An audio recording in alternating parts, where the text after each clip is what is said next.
Hi guys, இன்னைக்கு நம்ம பார்க்க போகிற டாபிக் என்ன அப்படின்னு பார்த்தீங்கன்னா, அனிதா நாயர் எழுதிய கட் லைக் ஹூண்ட் அப்படின்ற ஒரு டாப்பிக்கை பற்றி தான் இன்னைக்கு ஜஸ்ட் ஒரு இன்ட்ரோ மாதிரி பார்க்க போகிறேங்க.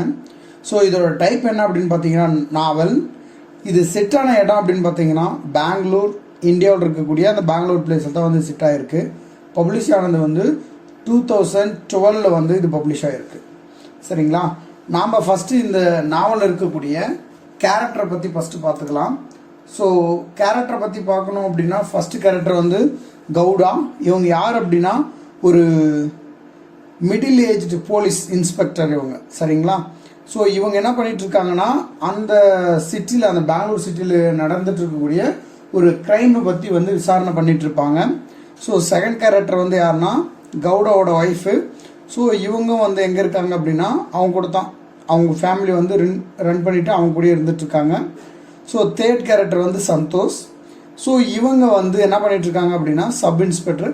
ஸோ சந்தோஷும் கவுடா ரெண்டு பேர் தான் வந்து என்ன பண்ணியிருப்பாங்கன்னா அங்கே ஒரு கேஸ் நடந்துட்டு இருக்கும். ஸோ அதை விசாரணை பண்ணிட்டு இருப்பாங்க.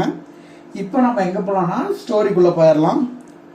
ஸ்டோரி எங்கே ஸ்டார்ட் ஆகுது, எப்படி ஸ்டார்ட் ஆகுதுன்னு பார்த்தீங்கன்னா ரம்ஜான் டைம், அதாவது ரம்ஜான் நாளன்னைக்கு வந்து ஸ்டார்ட் ஆகுது. எப்போனா August 1, 2012 அன்னைக்கு தொடங்குது. ஸோ அன்னைக்கு ஈவினிங் தான் வந்து இந்த கதையும் வந்து தொடங்கி எப்போ முடியுது அப்படின்னு பார்த்தீங்கன்னா செப்டம்பர், அதாவது செயின்ட் மேரியோட அவங்களுடைய அந்த ஃபீஸ்ட் டேவில் வந்து இந்த கதை வந்து முடிவடையுது. ஸோ இந்த பிட்வீன் கேப்பில் வந்து அவங்க அந்த ரம்ஜானில் வந்து பார்த்திங்கன்னா அந்த முஸ்லீம் வந்து என்ன பண்ணிட்டு இருப்பாங்கன்னா ஒரு விரதம் ஒன்று மேற்கொள்வாங்க. 31 நாள் என்னவோ கடைபிடிக்குன்னு சொல்லிட்டு கரெக்டாக எனக்கு தெரியல, அதுக்கு பேர் தெரிஞ்ச சொல்லுங்கள். ஸோ அந்த 31 நாளுக்கு அப்புறம் தான் வந்து அவங்க என்ன பண்ணுவாங்கன்னா அந்த நிலவை பார்த்துட்டு அவங்க உணவு உண்ணுவாங்க அப்படின்னு சொல்லிட்டு இருப்பாங்க. ஸோ அது எக்ஸாக்டாக என்னன்னு தெரியல, தப்பாக இருந்தால் மன்னிச்சுக்கோங்க. ஸோ அந்த டே அன்னைக்கு என்ன ஆகுது அப்படின்னு பார்த்தீங்கன்னா ஒரு பெண்ணுக்கு வந்து ஒரு அர்ஜென்ட்டாக ஒரு இன்ஃபர்மேஷன் ஒன்று வருது. என்ன அப்படின்னு பார்த்தீங்கன்னா இதுவரையுமே நாட்டு நடப்பே தெரியாத இருக்கக்கூடிய ஒரு பெண் என்ன பண்ணுறான்னா அங்கிருந்து வெளி உலகத்துக்காக, அதாவது மக்கள் முன்னிலையில் வந்து வெளி உலகத்தை பார்க்கறதுக்காக போயிட்டுருக்காங்க. அப்படி போகும்போது அவங்க இந்த பெண்ணை வந்து பல பேர் என்ன சொல்கிறாங்க அப்படின்னா திருநங்கை அப்படின்னு சொல்கிறாங்க. ஸோ திருநங்கைன்னு சொல்கிறாங்க. சில பேர் வந்து அவங்க வந்து ஒரு மனநோயாளி அப்படின்னு சொல்கிறாங்க. இதை கேட்ட அந்த பெண் என்ன பண்ணுறாங்கன்னா அவங்கள ஒரு சிலரை வந்து கொன்னுடுறாங்க. ஸோ அந்த கொல்றது என்ன ஆகுது அப்படின்னு பார்த்தீங்கன்னா அப்படி கண்டினியூ ஆக ஆரம்பிக்குது. அது கண்டினியூ ஆக என்ன ஆகுதுன்னா நிறைய பேர் வந்து நிறைய கொலையும் வந்து நடந்துட்டுருக்கு.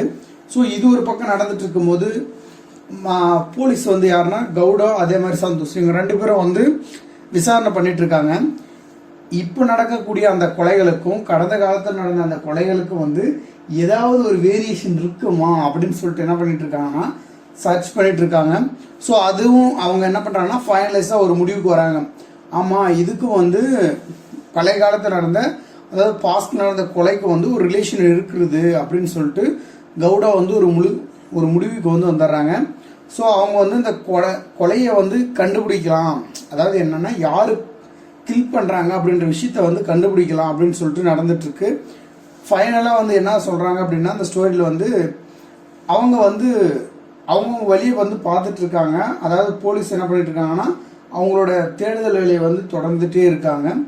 இந்த நாவல் நான் அப்புறம் சொன்னீங்களா கட் லைக் ஹூண்ட் அப்படின்ற இந்த நாவல் வந்து என்ன ஆகுது அப்படின்னு பார்த்தீங்கன்னா அங்கே இருக்கக்கூடிய அந்த சிட்டி மக்களுடைய லைஃப் ஸ்டைலையும் அதே மாதிரி பழக்க வழக்கங்களையும் எல்லா விஷயத்தையும் வந்து நம்மகிட்ட சொல்கிற விதமாக தான் இருந்துகிட்ருக்கு. ஜஸ்ட் என்னென்னா இந்த கட் லைக் ஹூண்டுனா அவங்க மக்கள் வந்து என்னனால வந்து பாதிக்கப்படுறாங்க, அதாவது ஃபெமினிசம் பற்றியும் இதில் சொல்லியிருக்காங்க. என்ன நடந்தது அப்படின்ற ஒரு விஷயத்தையும் பற்றி தான் இது சொல்லியிருக்காங்க, வேறு எதுவும் சொல்லலை. ஸோ அவ்வளோதான் இந்த டாப்பிக்கை பற்றி ஷார்ட்டான ஒரு இன்ஃபர்மேஷன்ன்றது. So thank you viewers, thank you for your வாட்சிங்.